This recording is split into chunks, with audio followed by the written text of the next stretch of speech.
Well, how much more in? Give me a quick second. Let me get her real quick. Okay. And I'll get you.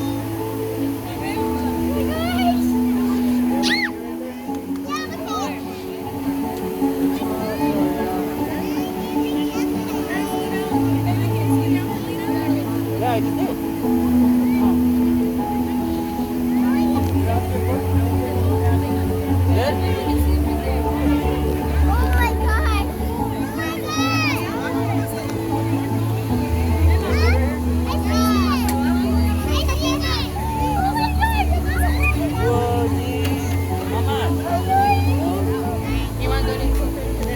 Yeah.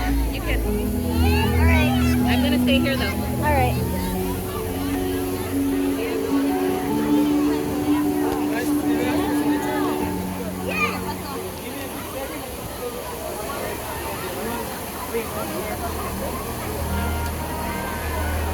Good afternoon, everyone.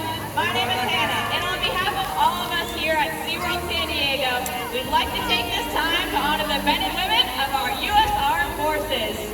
We proudly welcome you and your families at this time as any member of the U.S. military, past or present, or the armed forces of our allies around the world. So please rise and remain standing.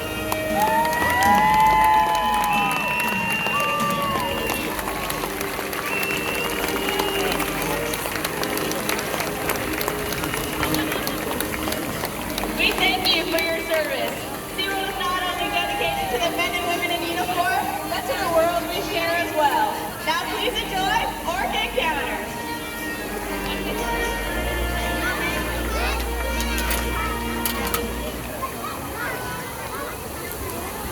Don't be hugging it. Kids are come out holding it. How would you hold it? Yeah, but I'm just holding it for you. You look purple. That's a good soap. Yeah.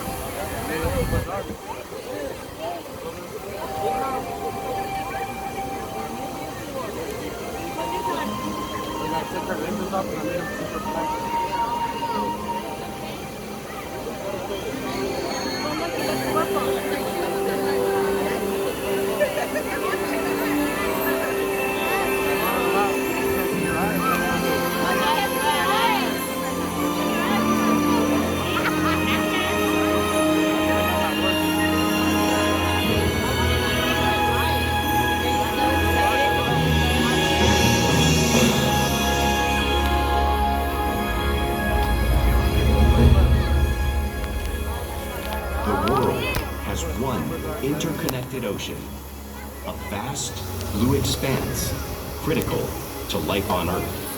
And there's no better animal to represent the story of the ocean with all its splendor and uncertainty than the killer whale, or as it's scientifically known, the Orcinus orca.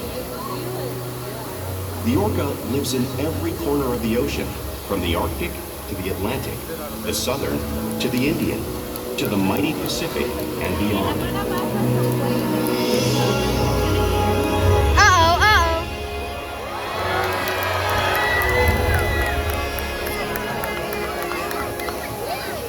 This whale's story is the ocean's story, and it is one we all share.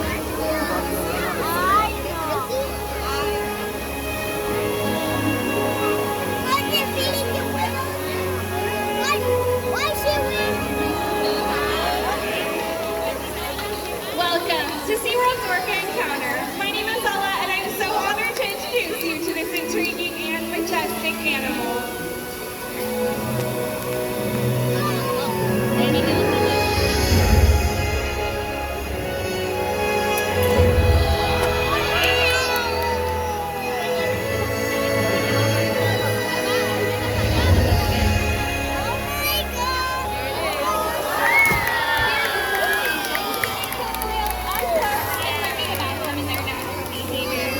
We hope this Orca Encounter will help you better understand these magnificent creatures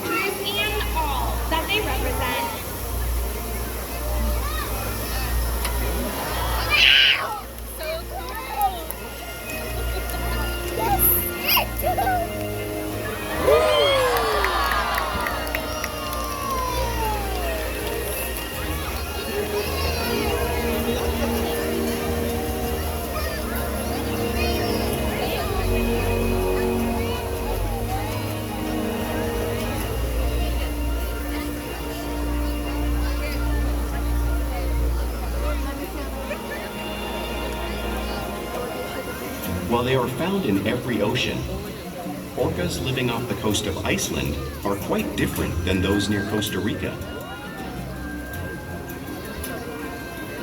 In fact, there are at least 10 types, or ecotypes, of killer whales. An ecotype describes the differences between killer whale size, physical form, prey, social structure, and habitat. As you can see, the differences are subtle, but noticeable when compared side by side. Orcas are adapted perfectly to their environments. And even the whale's black and white coloration has a purpose.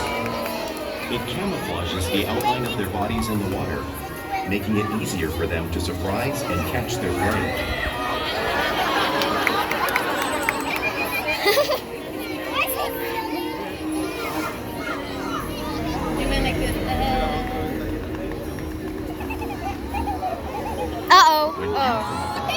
The black of the whale blends in with the dark depths of the ocean.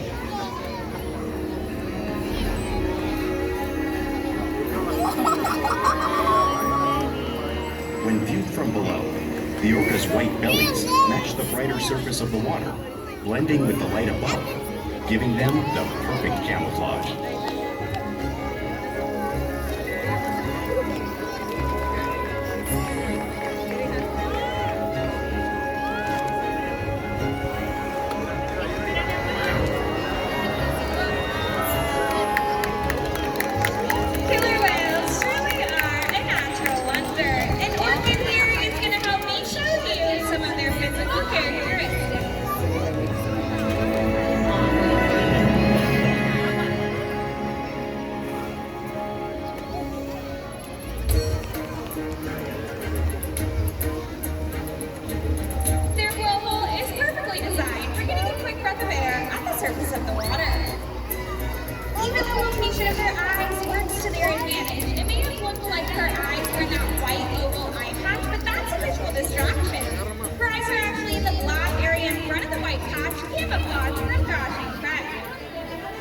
The fin on the back of the whale is called a dorsal fin, which helps stabilize orcas when they swim and helps them regulate their body temperature.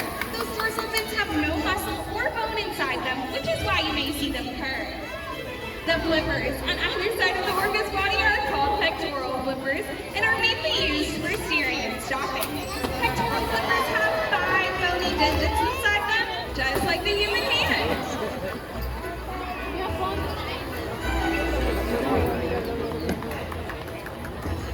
The lobes on either side of the tail are called flukes. The tail fluke is the killer whale's engine, propelling them close to 30 miles per hour. That's as fast as some of our speedboats. But they swim the fastest and they use the most power when they're propelling their nearly 10,000-pound bodies all the way up and out of the water.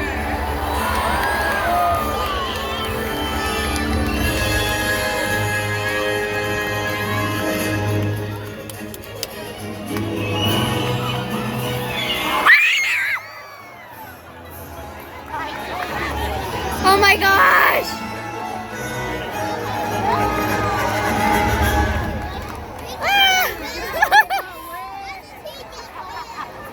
We should have gotten a poncho. Killer whales are highly social animals with a well-defined social structure. We can't move up now. Is always leading. Though just half the size of her male counterpart, she is in charge. It's all about attitude, not size. Because they live and work as a group, orcas need to communicate with sounds and body language. Orcas use clicks for echolocation or navigation.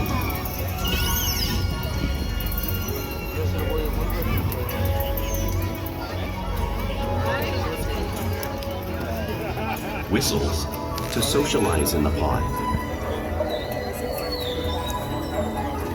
And calls for group coordination and hunting.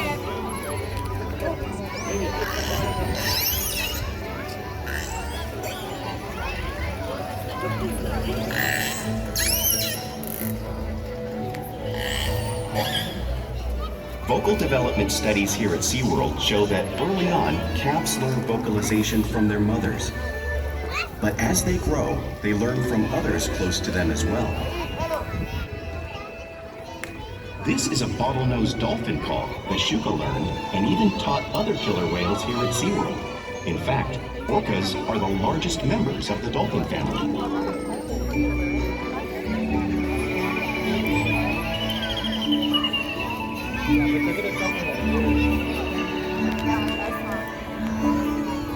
Whales here and in the wild use vocalization to communicate all the time. Like most animals, killer whales use body language as a part of their communication. Pictorial slaps are used to show dominance to get noticed. For example, a mother may use a peck slap to get her calf's attention.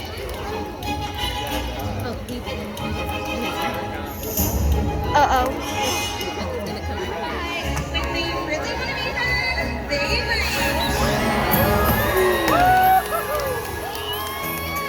I can't see.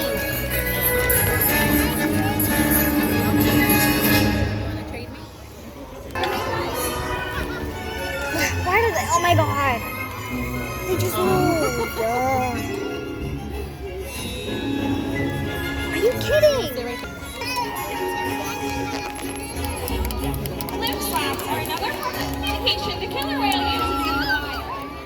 And right here at SeaWorld. Oh, it's turning, it's turning.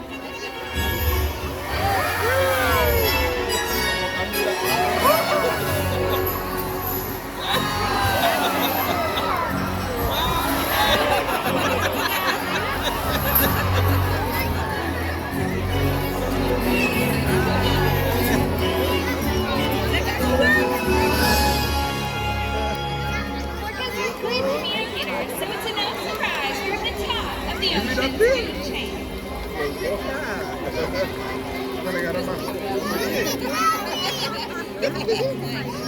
Killer whales work together to rear their young, protect their fawn, and most importantly, pursue and catch their prey.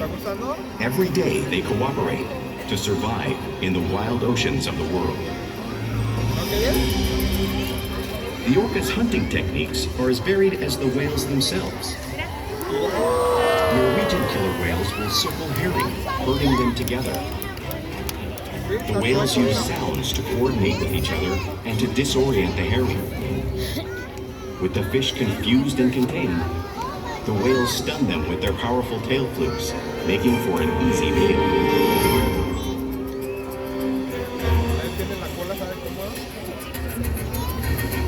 I think I know what's gonna do.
imagine it's no surprise that killer whales. Remember that?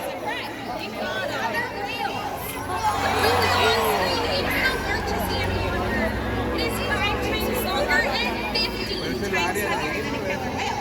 So how does an orca the size of peach and orchid cram a whale that size out in the wild? It's all possible because killer whales are the ultimate team players.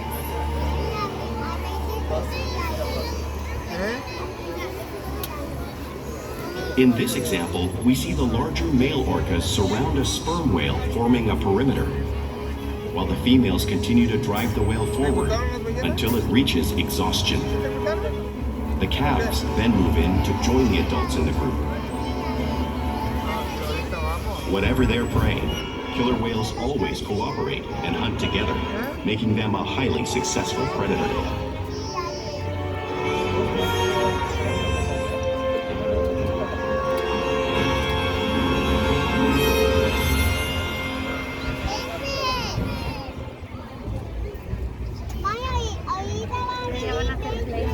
Play is an essential part of everyday life for killer whales.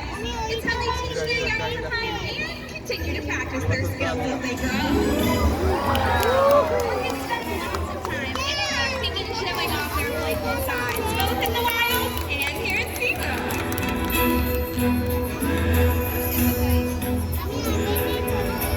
Porpoising is when an orca swims fast at the surface, bringing up the water just breathing.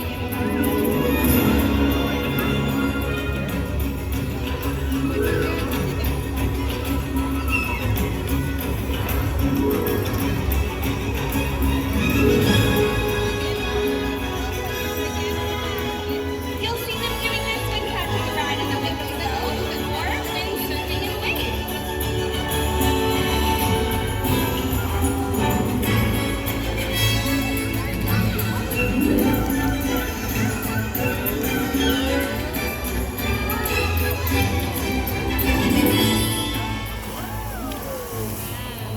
Orcas like to be touched and will rub their bellies on rocks when they can.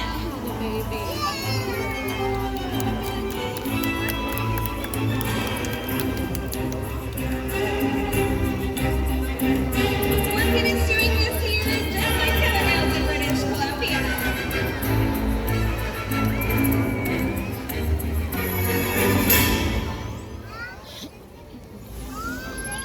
You'll also see whales imitate each other out in the wild. We see it here at SeaWorld all the time. The whales are always mimicking and learning from each other.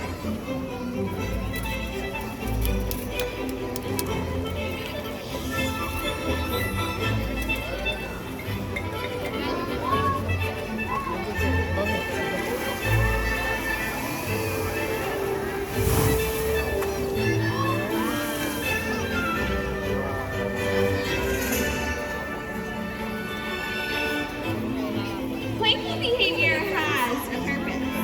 A tail whip is used in hunting to stun fish. But today, these whales might just be stunning all of you. Oh. No, no, no, no, no, no, no, no, no.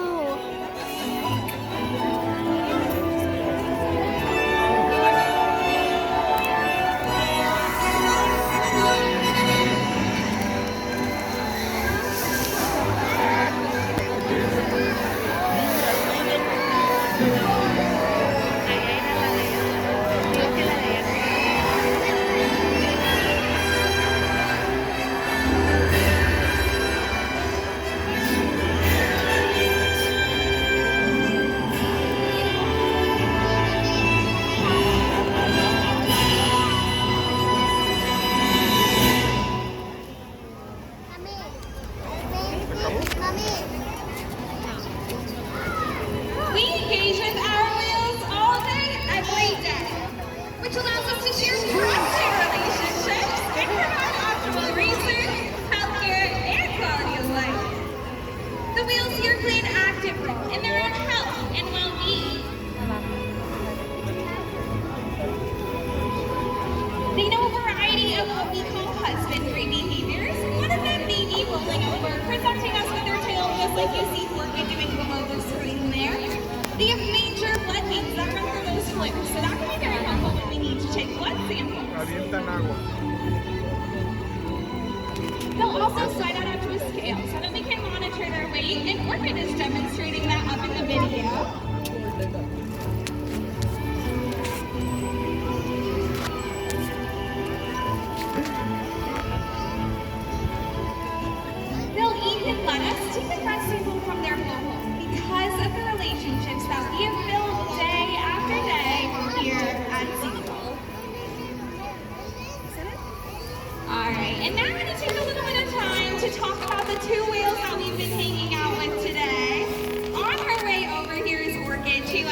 everybody gives a big round of applause. So here we go.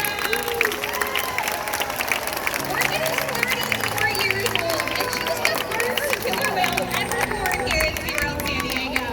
Today she lives here with 7 other whales, who together have inspired millions of guests, hopefully including all of you, to want to care and conserve her wild counterparts and the oceans out in the ocean. Oh, baby. Whales every day to learn new things, to engage and stimulate their minds. Diet, exercise, and of course, play help keep these whales in great shape.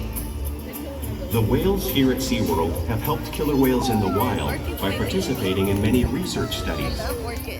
One ongoing study monitors the whale's heart rate and breathing to understand how marine noise pollution from ship engines and other sources affect wild populations. In another study, scientists from NOAA, the National Oceanic and Atmospheric Administration, took measurements of the killer whales living here, including pregnant whales. By comparing these measurements with drone footage of killer whales in the wild, scientists are able to monitor the wild population's nutritional and reproductive states. Other research has been done here at SeaWorld on the mother whale's milk composition. This research will help create an effective model to understand how toxins in the ocean impact wild killer whales and their milk supply. What we learn from the whales in our care every day is actively helping whales in the wild survive. And just by being here today, you've supported our rescue, research, and conservation efforts all around the world. If we work together, like the killer whale, we can protect the future of the Orcina's orca and this beautiful planet that we all share.